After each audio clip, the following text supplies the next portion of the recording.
안녕하세요. 말 많은 동네 아저씨입니다. 최근에 문제가 된 사건이 하나 있죠. 유희열 표절 논란입니다. 2020년 6월 바로 지난달이죠. 유희열의 생활음악 프로젝트에 공개된 신곡 아주 사적인 밤이 사카모토 류이치라는 작곡가의 아쿠아라는 곡과 굉장히 유사하다 의혹이 제기돼서 6월 14일 유사성을 인정을 하고 발매를 연기했다고 합니다. 추후에는 결국에는 발매 취소까지 됐어요. 이후에 사카모토 류이치의 입장문에서는 아쿠아와 아주 사적인 밤 두 곡이 굉장히 유사하나 표절이라고 생각하거나 법적 대응이 필요한 수준까지는 아니다 라고 입장문을 발표했습니다. 근데 그 입장문도 공식 입장문이 아닌 기획사 측에 보내는 사적인 메시지였다고 합니다. 어찌됐건 이런 일이 시발점이 되어서 이 곡 저 곡에 표절 시비가 붙기 시작을 했는데 이게 생각보다 너무 많아. 제가 하나씩 다 정리해드릴 수는 없고 유튜브에 찾아보시면 비교해서 틀어주기도 하고 인터넷에 그냥 검색만 해봐도 곡 리스트가 잔뜩 나오니까 필요하신 분은 살펴보시면 좋을 것 같습니다. 저는 음악을 굉장히 좋아하는 사람이에요. 그런 제 관점에서 이 사건을 봤을 때 처음에는 마녀사냥이 너무 심하다 생각했어요. 아니 조금 비슷할 수도 있지 그걸 가지고 하이에나처럼 그냥 근데 이게 시간이 가면 갈수록 저같이 생각하던 사람들도 슬슬 자기 입장을 바꿔요. 왜 의견을 바꾸게 되는가? 바로 유희열의 사과문에 있습니다. 지금 옆에 보이는 게 처음 올라온 사과문이에요. 보고 싶은 분은 멈춰서 보셔도 되고 어쨌든 내용을 한번 살펴보자면 본인이 영향받고 존경하는 뮤지션이어서 무의식 중에 유사한 방식으로 곡을 쓰게 되었다고 해요. 근데 저는 그렇게 생각하지 않는 게 작곡의 방법엔 진짜 여러 가지 방법이 있는데 그 중에 하나는 레퍼런스라는 작업이에요. 레퍼런스가 뭔지 간단히 비유해서 설명드리면 A라는 떡볶이집의 떡볶이가 너무 맛있는 거야. 그래서 저게 왜 맛있을까 하면서 주방을 딱 보니까 신라면 스프를 넣네? 그럼 우리 집도 라면 스프를 좀 넣어볼까? 근데 완전히 따라할 순 없으니까 삼양라면 스프를 넣어보자. 뭔가 기존에 있던 틀에서 살짝 비틀어서 내 아이디어를 추가하는 방식을 레퍼런스라고 합니다.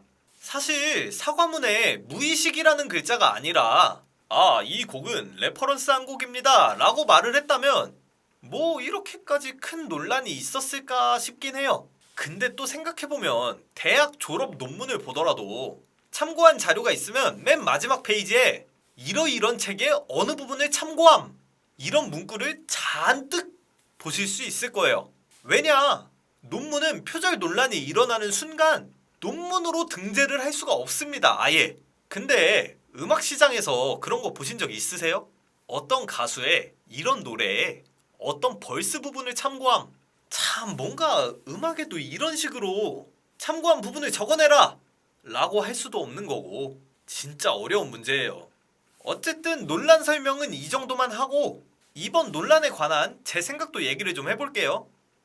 근데 제가 아무리 유희열 씨를 좋아한다고 하더라도 이건 유희열 씨가 잘못이 있다고 생각합니다.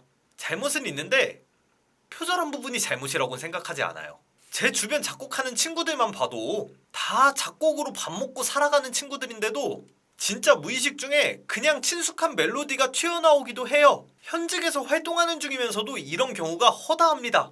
표절은 어쩔 수가 없어요. 이미 세상에 너무 많은 노래들이 나왔고 내 입장에서 이런 멜로디가 너무 좋아서 썼는데 이런 악기가 너무 좋아서 썼는데 그걸 표절이라고 해버리면 그 표절 시비가 걸린 곡을 들어보고 자기가 생각해도 익숙하고 이미 자기가 알고 있는 곡이라면 그냥 인정해야죠.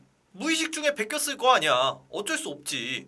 표절한 걸 인정을 하고 그 곡에서 나온 수익을 반환을 한다든지 어디에 기부를 한다든지 분명히 이미지를 챙길 방향은 너무 많아요. 이번 유희열 표절 논란에서 나온 곡이 10곡 이상으로 알고 있는데 그 곡들에 대한 사과 그리고 수익 반환만 제대로 이루어졌다면 상황이 지금처럼 이렇게까지 나빠지진 않았을 거라 생각합니다. 사실 표절을 했는지 안 했는지는 본인의 양심에 맡기는 수밖에 없지만 이미 구설수에 오른 순간부터는 했건 안 했건 그냥 표절을 한 사람이 된 거니까요. 지금이라도 많이 늦었지만 표절에 대해서 인정을 하고 논란이 있는 곡들 내가 어떤 식으로 만들었던 건지 이 곡으로 번 수익을 정확하게 계산할 수는 없어도 어느 정도 대충이라도 환산해서 어디에 기부를 하건 원작자한테 반환을 하건 대책이 필요하다고 생각을 합니다. 마지막으로 저는 표절을 하건 안 하건 제 귀에 좋은 노래가 좋습니다. 이번에 표절 시비가 붙으면서 나온 원곡들보다 유희열씨가 작곡한 노래가 더 좋아요. 아니 뭐 원조 할매국밥에서 국밥을 꼭 먹어야 합니까? 옆집이 원조 할매국밥을 카피했는데 그게 더 맛있고 싸면 그거 먹으면 되지. 저는 표절 논란이 있건 없건 그냥 듣고 싶은 노래 들으면서 살렵니다.